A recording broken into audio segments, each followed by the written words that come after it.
Greetings, ladies and gentlemen. You know who it is. It's your favorite bearded duelist, Mr. Omar. I'm back at it again. Show you this deck profile. You know I'm always coming through with the heat. I'm bringing you the spice, and you know this deck has taken me first place again. So I love this deck. This deck doesn't stop winning, and that's why I love. During the battle phase, I finish my opponent off quickly, fast, and go to the next one. So you know who we running with. We running with the Tenpai Dragon deck profile. So I want you guys to get ready, relax, take a journey with your boy. You know who it is. We're about to get into the deck profile. Come on, take a journey with Mr. Omar. You just might learn something. I also want to give a shout out to Dragon Shield sleeves. I'm using the Dragon Shield Olive. It's very clear and slick sleeves that I love to use when I use my Yu-Gi-Oh decks. Definitely giving a shout out to Dragon Shield.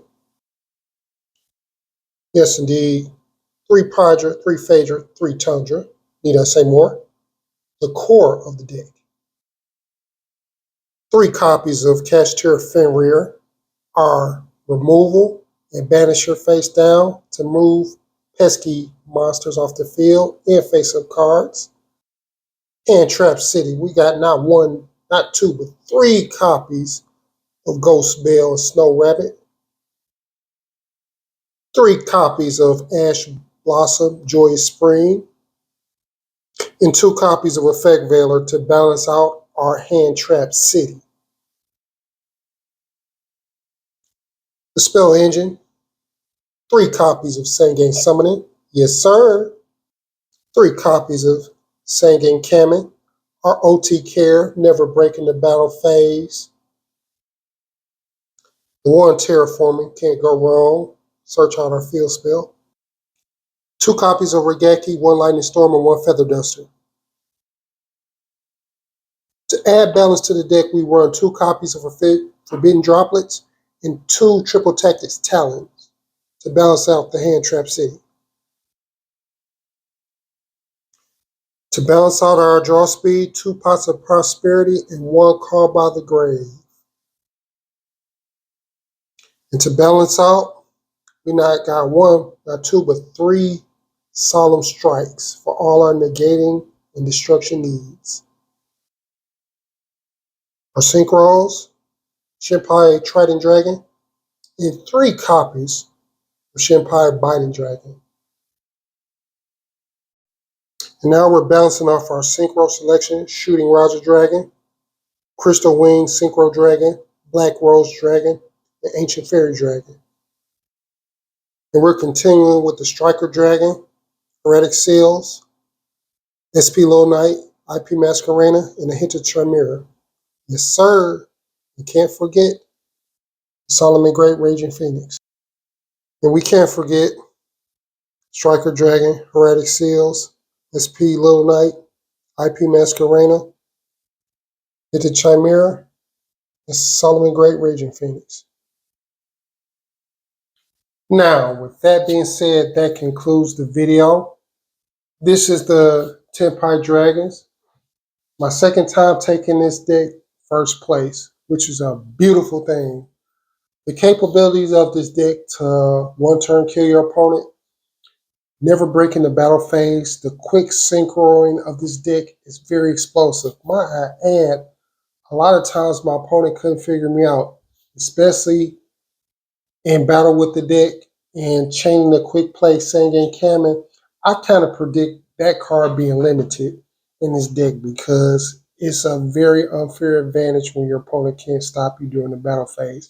And not only with Sangin Kamen being a quick play, when you activate it, you add the card from either if you have the Tenpai Dragon in your hand or you pull it from your deck, then special summon it.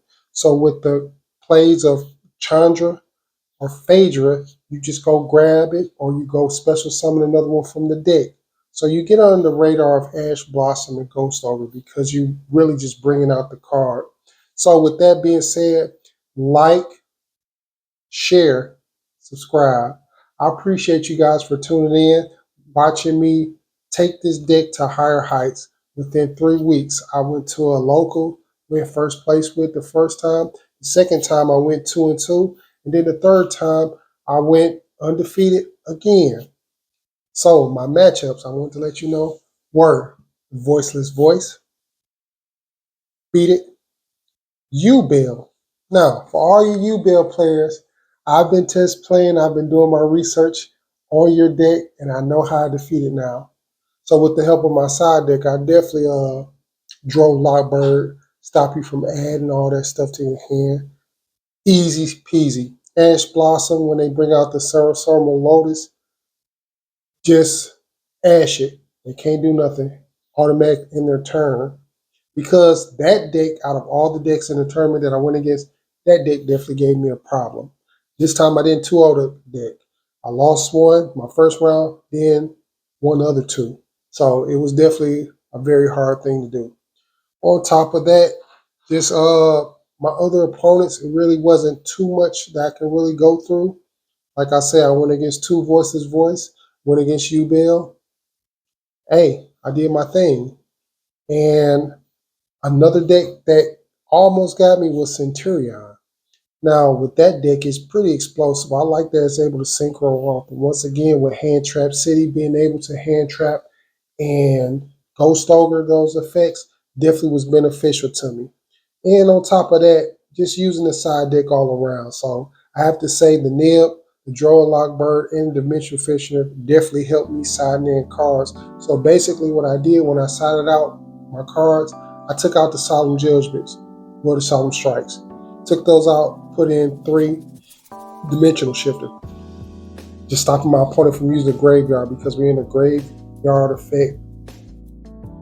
Just, oh my God, it's crazy. You can do so many things in the graveyard. So that was my biggest threat to that deck. But I definitely want to thank you for tuning in. I thank you for just showing me some love. I do want to say one thing, and I really want to appreciate my subscribers. I went from 150, now I'm at 204 in subscribers. So I definitely appreciate you guys for tuning in. I definitely appreciate you guys for intervening and coming in and checking out my shorts. So we're only going to climb the higher heights. And you know who this is. It's your favorite guy, Mr. Omar. Y'all have a great day. Be blessed upon this day. And I'm going to keep bringing that good content. Peace.